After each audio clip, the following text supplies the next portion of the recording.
Perkenalkan, nama saya Muhammad Joni Herliansyah. Saya akan mereview buku yang menurut saya bisa membantu saya untuk dapat memahami apa itu MRI, bagaimana cara pemeriksaannya, parameter MRI, dan tips-tips mengenai MRI. Bukan cuma kejuruan kesehatan radiologi saja, tetapi bisa digunakan untuk neurologi dan nakes-nakes lainnya juga.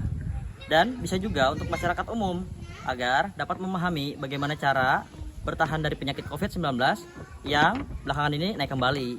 Nah, seperti yang saya bilang dari awal, buku ini dapat memberitahu kita cara bertahan dari COVID-19 yang belakangan ini naik kembali ke permukaan, dan bukan cuma COVID-19, tetapi ada juga deteksi stroke dan gangguan neurologi lainnya. Sedikit menyamping tentang salah satu penulisnya, yaitu Nyonya Risa Surbakti. Beliau adalah seorang ahli di dalam bidang di buku ini yang sedang saya review. Dan beliau juga dosen di kampus saya. Bisa dibilang dalam radiografer dengan pengalaman lebih dari 20 tahun dan juga 2 tahun di dalam bidang MRI. Beliau sudah bisa dibilang sebagai senior dalam bidang ini. Beliau juga menempuh gelar diploma radiologi serta sarjana terapan D4 ahli jenjang radiologi MRI dan dari kampus Poltekkes Kemenkes Jakarta 2. Sebelum jauh pembahasan saya mengenai buku ini, saya ingin menjelaskan apa itu MRI secara garis besar, bagaimana cara pemeriksaannya, tips-tips mengenai MRI, dan juga parameter MRI. Panjangan dari MRI yaitu Magnetic Resonance Imaging.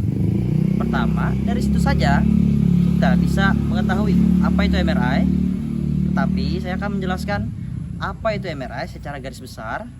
MRI adalah metode pencitraan medis yang menggunakan medan magnet yang kuat dan gelombang radio untuk menghasilkan gambar dari organ dan jaringan tubuh. Yang kedua, bagaimana cara pemeriksaan MRI secara garis besar? MRI memiliki 4 prinsip, yaitu medan magnet yang kuat, gelombang radio RF pulse, dan koil penerima dan komputer. Terus, bagaimana cara pemeriksaan MRI itu? Secara garis besar, pemeriksaan MRI itu terdiri dari persiapan pasien, pemilihan protokol pemeriksaan, akuisisi gambar, pengolahan, dan analisa citra. Kemudian tips-tips mengenai MRI apa? Berikut beberapa tips-tips mengenai MRI. Pertama, itu untuk tenaga medis, yaitu tentukan protokol sesuai indikasi. Gunakan posisi pasien yang stabil, periksa safety check, kemudian komunikasikan selama pemeriksaan, dan optimalkan kualitas citra.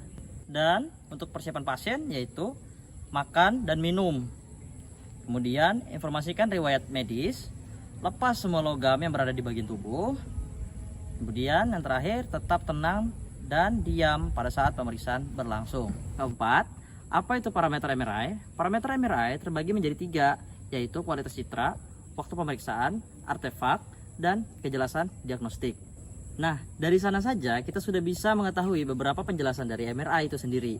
Untuk kalian, jangan bingung dari penjelasan saya tadi, karena dapat dipahami dengan mudah ketika kalian membaca buku dari deteksi stroke dan gangguan neurologi pasca pandemi COVID-19 dengan pencitraan MRI brain dan diffusion tensor imaging.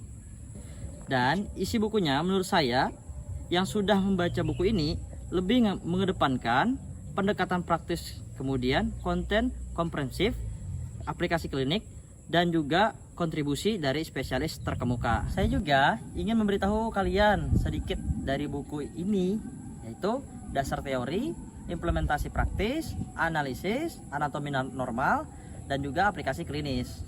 Dan juga di buku ini menjelaskan tentang teknologi MRI atau Magnetic Resonance Imaging, mulai dari penjelasan dasar cara kerja mesin MRI serta komponen dalam mesin MRI sampai aplikasinya dalam dunia medis.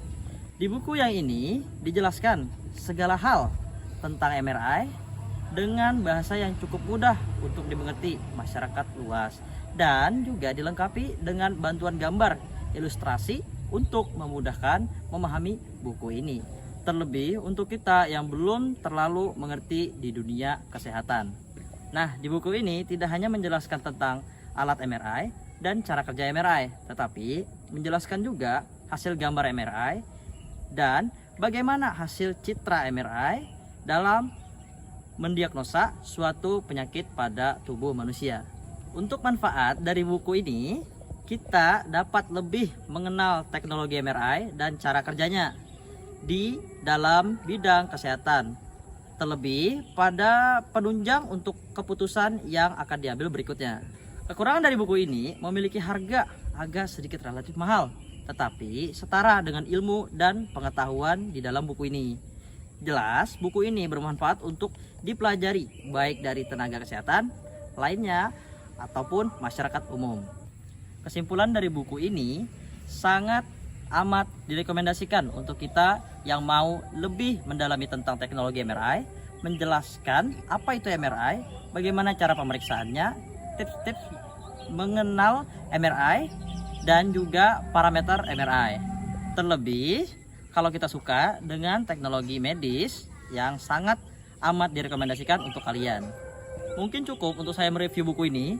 Mungkin kalau ada salah penyampaian atau salah kata dan salah sikap, mohon maaf. Saya Muhammad Joni Herliansyah, izin pamit. Terima kasih. Assalamualaikum warahmatullahi wabarakatuh.